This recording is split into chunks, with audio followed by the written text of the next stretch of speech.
Құрметті қазақ елі, ассалаумағалейкум. Келесі видеоны көріңіздер. Карталарды қарағылачы.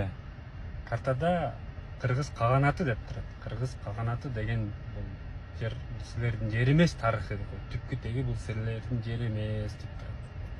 Бұл Қара Қырғыз автономиялы облыс, ушундай Қарақалпақстан, ушундай сілердің жерлеріңердің бары бұл қырғыздардың жері болған кезінде. Ошоны силер жери жок калбасын деп беришсе керек да. Эсирге рахмат айтышыңар керек да.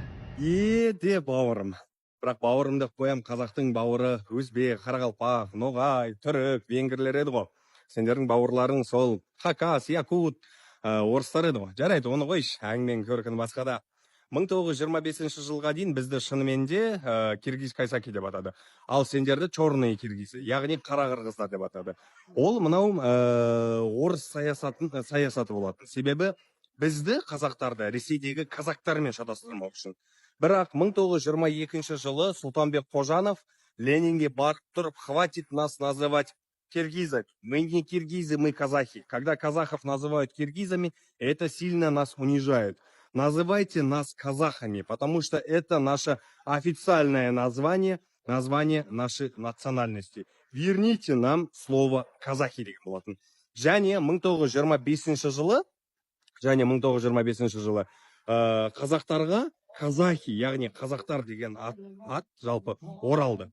Енді жер көлемі бойынша айтып отырсың, есіңде болсын, қазақтар Ресей құрамына кірместен бұрын әлем бойынша 7-ші орында болғанбыз жер көлемінен, иә? Бірақ Совет өкіметінің қатарынан шыққаннан кейін 9-ші орынға түсіп қалдық. Бауырым, бұл жерде біз Совет өкіметіне ешқалай рахмет айта алмаймыз. Біз Совет өкіметінен, кесірінен Совет өкіметінің біз талай жерімізден айырылып қалдық. Сендер жер туралы айтпастан бұрын алдымен 5 гектар жерлеріңді сендерге кімнің бергенін анықтап алыңдар, иә?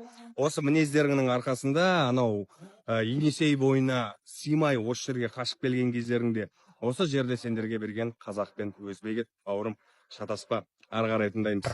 Сілердің жеріңер қырғыздарды қолған. Так что біздің жерде жашап жатқаныңарға сүйінгілі, біздің жерде жашап жатқаныңарға сыйлықтарыңменен қарағыла. Қазақ халқы осы жері үшін қаншама тер төккен, қаншама қан төккен, бауырым.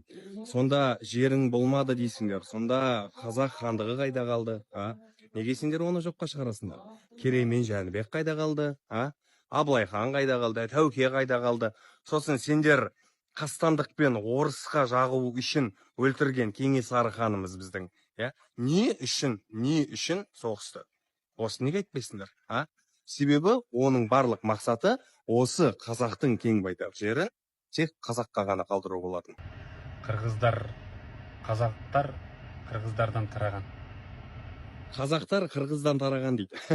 Есіңде сақта, көрші, есіңде жақсылап сақтап ал. Қазақтың бауыры өзбек, қарақалпақ, ноғай.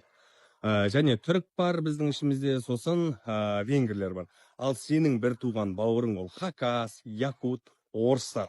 Енді бұл сен енді Ресейдің жағындай, Совет өкіметінің жазып берген саясатын айтып отырсың ғой, түсінем. Сені бұл жерде еш кінәлай алмаймын, себебі сен өзіңнің бір туғандарының саясатын қолдап отырсың, ол өз шаруаң. Бірақ қазақтар туралы ондай әңгіме айтпай қой. Қазақтың жері баяғыдан кең байтақ, керемет үлкен болған. Және тағы да қайталап айтамын, Совет өкіметінің арқасында біз талай жерімізден айырылып қалған болатынбыз. Мына мінездерің болса, сендердің шынымен де айтып отқан әңгімең рас болғанда, сендер ойбой сол кезде дауды жіберетініңдер. Сондықтан олай өтірік бөспек қой. Ал көршім, киелі Түркістаннан, хандар келіп бас иген Түркістаннан, күллі түркі астанасы, қазақ хандығының бас қаласы Түркістан шаһардан саған жалынды сәлем. Жаман бол.